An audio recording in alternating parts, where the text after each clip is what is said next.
Finally పాలిటిక్సే win అయ్యాయి మావా. Cricket ఓడిపోయింది.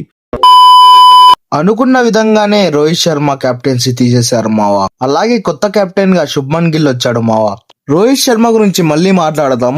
మన ఓడిఎస్ స్క్వాడ్ ఎలా ఉందో ముందుగా చూద్దాం రండి. ముందుగా బ్యాట్స్మెన్స్ చూసుకుంటే శుభ్మన్ గిల్ కెప్టెన్ గా, రోహిత్ శర్మ, విరాట్ కోహ్లీ, శ్రేయస్ అయ్యర్, యశస్వి జైస్వాల్ ఉన్నారు మావా.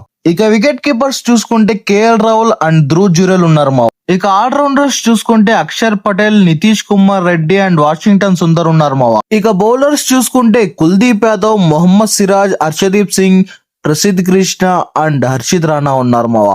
హర్షిత్ రాణా ప్రతి స్క్వాడ్ లోనూ ఉంటున్నాడు మావా. ఏవైనా జీజీబీ ప్రైవేట్ వీడియోస్ ఉన్నాయంటావా హర్షిత్ రాణా దగ్గర?